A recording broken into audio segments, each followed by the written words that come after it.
లేదో తెలుగుదేశం పార్టీకి కొద్దిగా ఫేవర్గా ఉండే ఛానల్స్ అని మొదటి నుంచి కూడా నానుడు ఉంది కాబట్టి ఆ పేర్లు ప్రస్తావన అప్రస్తుతం ఇక్కడ.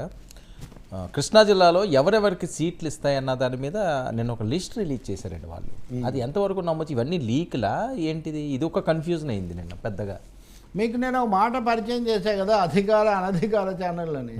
అవి అనధికారే కానీ అధికారపూర్వకంగా వాటి మాటలు వాటిలో బయట పెట్టడం అంటే ఒకటేమో లైసెన్స్ ముద్ర వేయడం, ఐఎస్ఐ మార్క్ వేసినట్టు. రెండోదేమో ఫీడ్బ్యాక్ ఎట్లా ఉంటుంది, సౌండ్ చేయడం ఎట్లా ఉంటుందో అది తెలుసుకోవటం. కాబట్టి ఇవేవో తెలియకుండానో లేకపోతే యాదృచ్ఛికంగా అయితే ఏమీ రావటం లేదు. రెండవది వీటిలో ఒక ప్యాటర్న్ కూడా కనిపిస్తుంది మనకు. ఆ ప్యాటర్న్ స్పష్టంగా కొంతమంది అభ్యర్థులు. మూడవది అంతర్గత సమస్యగా దాన్ని పోస్ట్ చేస్తున్నప్పటికీ కూడా అవతలి మిత్ర పార్టీలకు కూడా ఇక్కడ సంకేతాలు. ఓకే, అంటే వర్మ నేనే చేస్తాను అంటుంటాడు. పైకి చూస్తే వర్మ ఏదో హడావుడి పడుతున్నట్టు కనిపిస్తుంది. నిజానికి నేనే చెప్తాను మీకు, వర్మ గారు మీరు వెళ్ళి ముందు చేసుకోండి, మీరు గ్రౌండ్ ప్రిపేర్ చేసుకుంటే కదా తర్వాత నేను వాదించేది అని అంటారు. కొంతమంది ఇప్పుడు గంటా శ్రీనివాసరావు స్థానం ఉంది, ఆయన సీట్లు మారినా స్ట్రాంగ్ అభ్యర్థిగా అలా గెలుస్తూ వస్తున్నారు. ఆయన ఇంతకుముందు విశాఖ వెళ్ళారు, భీమిలి ఈసారి మళ్ళీ తీసుకుంటారన్నారు. ఒకవేళ విశాఖ వాళ్ళకి ఇస్తే భీమిలికి భరత్ వస్తే అప్పుడు ఈయన ఎక్కడ పెట్టాలి అని వాళ్ళు చాలా విజయనగరం కూడా ట్రై చేస్తున్నారు. అందుకే విజయనగరం, అనకాపల్లి, భీమిలి, విశాఖ ఈ 3-4 అలా అలా అలా తిరుగుతున్నాయి. నిన్న బుద్ధ వెంకన్న ఏమంటున్నాడు, నాకు విజయవాడ అది రాకపోతే కనుక నేను అనకాపల్లి నుంచి ఎంపీ చేస్తాను. అంటే ఎక్కడి నుంచి ఎక్కడికి పెట్టాడు చూడండి మీరు. అక్కడ ఉన్న వాళ్ళే అక్కడే తెలుగుదేశానికి జనసేనకు అనేది తేలకపోతే ఇప్పుడు బుద్ధ వెంకన్న ఇక్కడి నుంచి వస్తానంటే ఇవన్నీ కూడా కావాలని ఒక విధంగా అవతరాలను హుషారు చేయడానికి, కొంత చర్చ జరగడానికి, అది కాదులే మీకు ఇది ఇస్తాము అని నాయకత్వం నుంచి ఒక వర్డ్ తీసుకుందామని.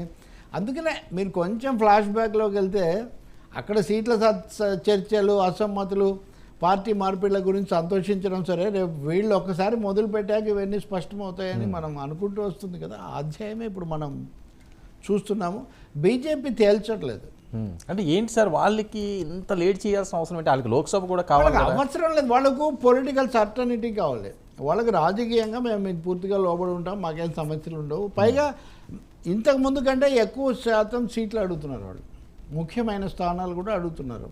వాటికి చంద్రబాబు సిద్ధపడాలా వద్దా ఆలోచిస్తున్న పరిస్థితి. ఆయనకు వేరే ఆప్షన్ కూడా ఏం లేదు. ఎట్టి పరిస్థితుల్లో మనం బీజేపీతో వెళ్తేనే మనకు భవిష్యత్తు అనేది ఉన్నది. రెండోది సీట్ల గురించి, ఓట్ల గురించి కూడా ఆయనకు సందేహాలు ఉన్నాయి.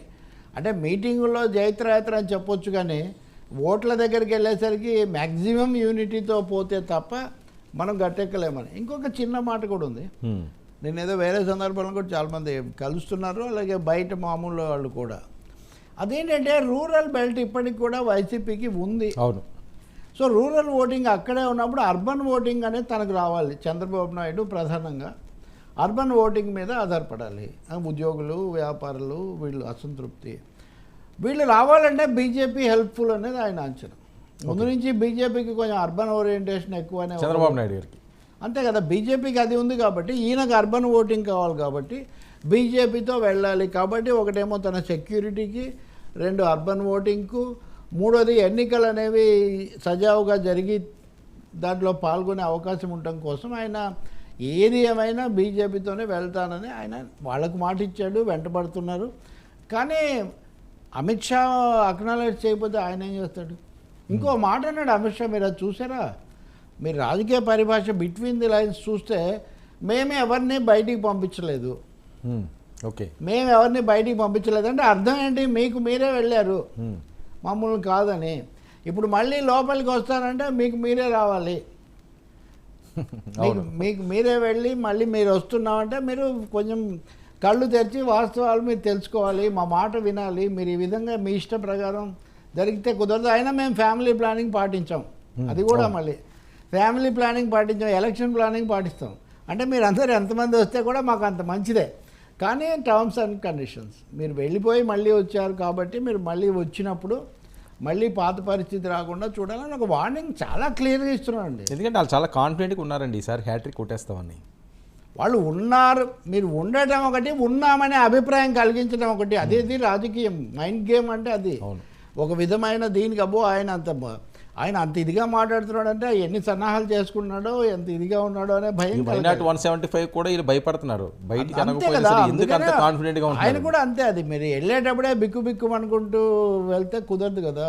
మాయాబజార్లో అదే నీ పందెం చెప్పు అంటే ధర్మం, దుర్యోధనుడు ఏదో అంటే అది అట్లా ఆగుతుంది. నువ్వు జంకుతూ చెప్తే అది కూడా జంకుతూనే పడింది ఉంటాడు శకుని. కాబట్టి గంభీరంగా 175 అని అంటే తర్వాత సంగతి తర్వాత.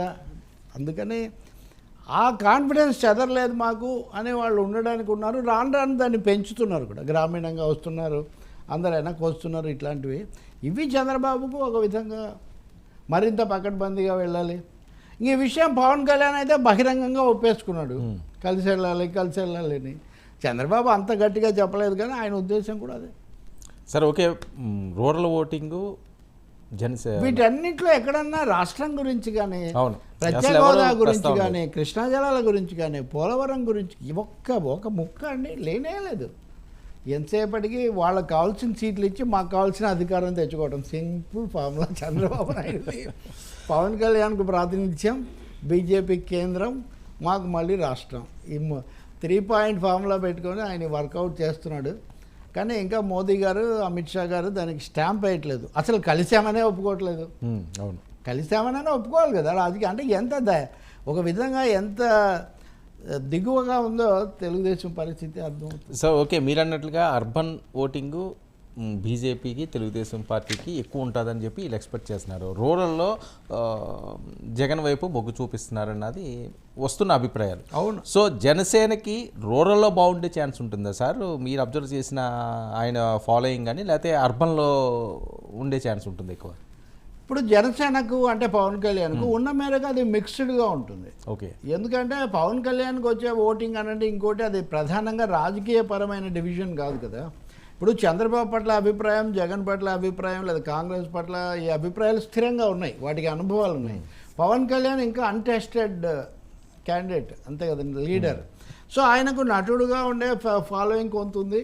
సోషల్ బ్యాకింగ్లో మనవాడు ఒకటి ఇంతకాలానికి కొంచెం గట్టిగా నిలబడ్డాడని చేసే ఫాలోయింగ్ ఉంది. బీజేపీకి దగ్గరగా ఉంటున్నారు, మోదీ అది ఇది ఎన్డీఏలో భాగస్వామి అని బీజేపీకి సంబంధించిన వాళ్ళు ఉన్నారు. జనరల్గా జగన్ మీద వ్యతిరేకతను గట్టిగా జగన్ను బాగా అటాక్ చేస్తున్నాడు కాబట్టి జగన్ ఈయనే స్టార్ అట్రాక్షన్, పవర్ స్టార్ ఇవన్నీ కూడా ఉన్నాయి. తెలుగుదేశం కలయిక వల్ల కొంత, అందుకని ట్రాన్స్ఫర్ అవుతాయో లేదా అది ఎట్లా ఉన్నా ఈ 4 రకాల మటుకు ఆయనకు ఉన్నాయి కదా. సో పవన్ కళ్యాణ్ది మిక్స్డ్గా ఉంటుంది. ఇప్పుడు సంక్షేమ పథకాల కోసమో ఇంకో దానికోసమో పవన్ కోట్లు వేసేవాళ్ళు పెద్దగా ఉండరు. అటు వ్యతిరేకత, ఆయన మీద అభిమానం, ఈ 2 కారణాల వల్ల వేస్తారు. జగన్